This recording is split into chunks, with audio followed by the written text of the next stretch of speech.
Hello my friends, and welcome to the channel for another Battlefield 6 video.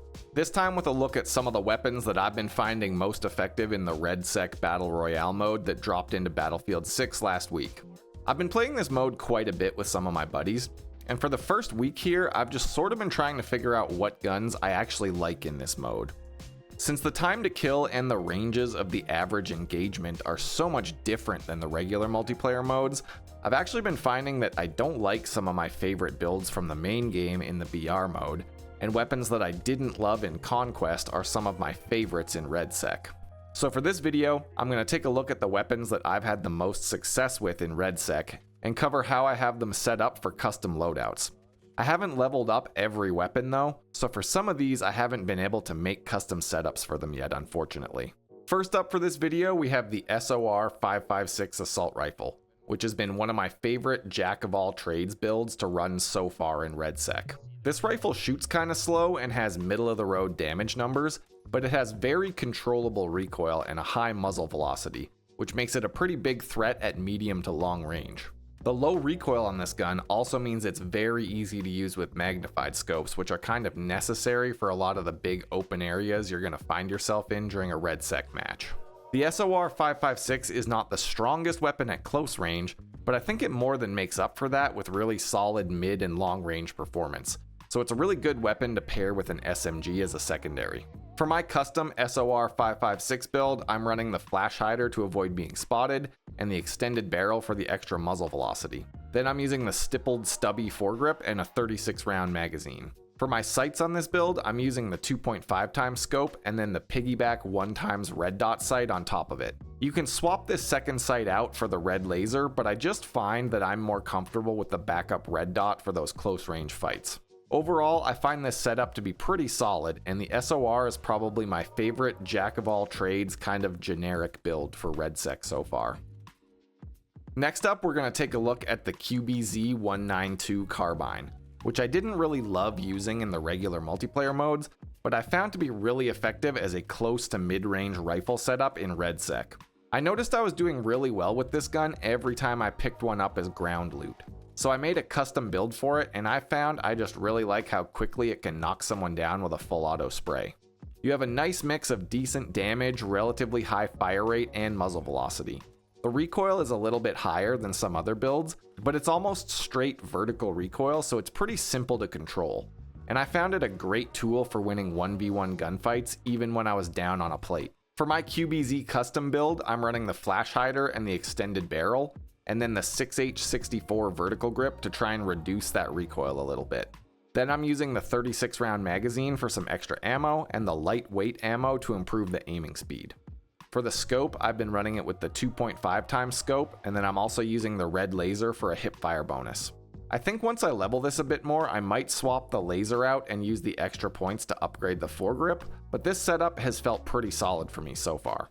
This gun is not as good for longer range fights as the SOR556, but it kills a lot faster up close. I find this to be a pretty good pairing for a DMR, a sniper, or an LMG, since you can use your second weapon for long shots and keep this baby on hand to swap out for close range fights. The next carbine that I've been really loving in the REDSEC mode is the SO300SC, which is one of the new weapons introduced in Season 1 and has to be unlocked through the Battle Pass. I haven't even actually unlocked the base version of this gun yet, since I've been progressing a different path on the Battle Pass to unlock one of the engineer skins. But I swear every time that I've picked this thing up as ground loot in a match, it has worked out really well for me, and I've been grabbing it every chance I can get. The SOR300 is a slow firing, high damage carbine, and just like the SOR556, that slow fire rate helps make it really easy to control even when you're spraying in full auto. This gun has way less muzzle velocity compared to the SOR556, so it's less effective at long range, but the higher damage makes it perform better at close range compared to the 556. It also has quite a fast reload time even with no upgrades, which is a nice little bonus.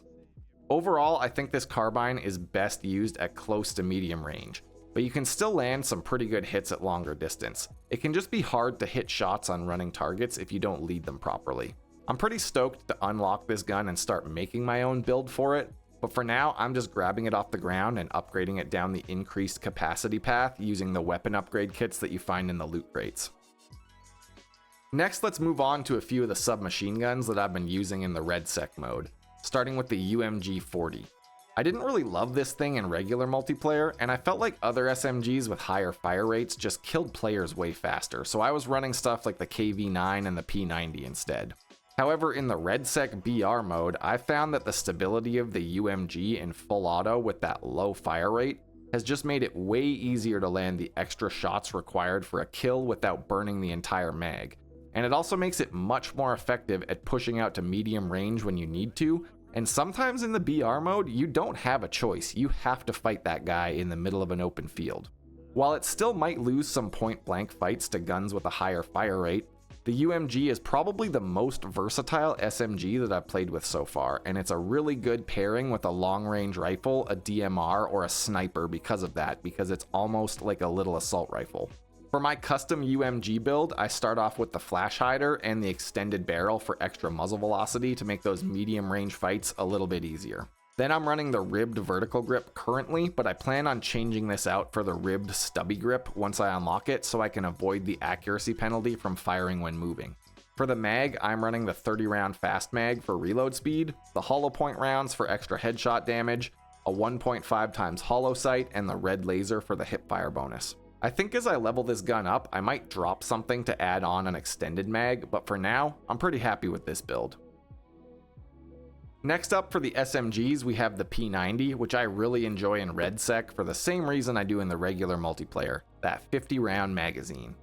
The P90 doesn't have the highest base damage, but the 900 RPM fire rate, large magazine by default, and solid muzzle velocity make it almost as versatile as the UMG40 in most situations. You also get to save build points with this gun because you don't need a foregrip and you don't need to upgrade the mag. For longer range shots, you do need a little bit of trigger discipline to avoid spraying off into nowhere, but up close you have enough ammo that you can just let it rip and generally not worry about running out of ammo before you get one or even multiple kills. For my custom P90 build, I start off with the heavy extended barrel for extra recoil control and muzzle velocity. Then I use the CQB suppressor for the combined benefits of a suppressor and an extra hipfire accuracy bonus. Next, I'm running the blue laser for the hipfire and aiming speed bonus, the frangible ammo, which I do plan to swap for hollow points when I unlock them, and the magazine catch for a reload speed increase. For the sight, you can definitely get away with running a 1.5 to 2 times scope if you like that, but I just run the P90 with a 1 times red dot sight. I really like to pair the P90 with an assault rifle and become sort of a mid-range specialist, but the large mag also means it's a good primary for a sniper loadout that you can swap to when the fights start to get too close for comfort. The final weapon I want to take a look at in this video is another one that I honestly didn't really love in the regular multiplayer modes, the SGX Submachine Gun, which is actually the default starting weapon for the engineer class. I didn't really like this one in the main game, but after using it in the REDSEC mode, I think I was wrong with that opinion, because it feels like one of the most effective close range weapons that I have used in the BR mode so far. It has a solid base damage of 25, a great fire rate at 830 RPM, and a very controllable recoil pattern, so it's pretty easy to land all the shots you need to. Even when I push people while I'm down a plate, I find that I can easily win the 1v1 with this build. I think in the regular modes, I just dismissed this thing too early, and I do plan on leveling it up more now that I've started using it in the REDSEC mode. I don't have many attachments unlocked for it, so I don't have a custom build yet, but basically every time I find this thing in a REDSEC match, I pick it up and I upgrade it. I generally upgrade down the higher capacity path to get more ammo in the magazine, because I already find it so controllable that you don't really need more recoil reduction on the build. I'll definitely be coming back with a custom build for this thing in a future video, but first I need to unlock all the stuff for it. And that pretty much covers it for the weapons that I've been liking the most during this first week of the REDSEC Battle Royale mode in Battlefield 6. I hope you found this useful or interesting, and let me know down in the comments what you've been using for your runs. The comment section has already put me onto a few really solid setups that I was previously ignoring, so hit me up with your top picks for REDSEC loadouts and I'll be sure to try them out. Thanks for checking out the video. I've got links to my Twitch stream in the description if you want to come check out some gameplay live. And until next time, stay safe out there, everyone.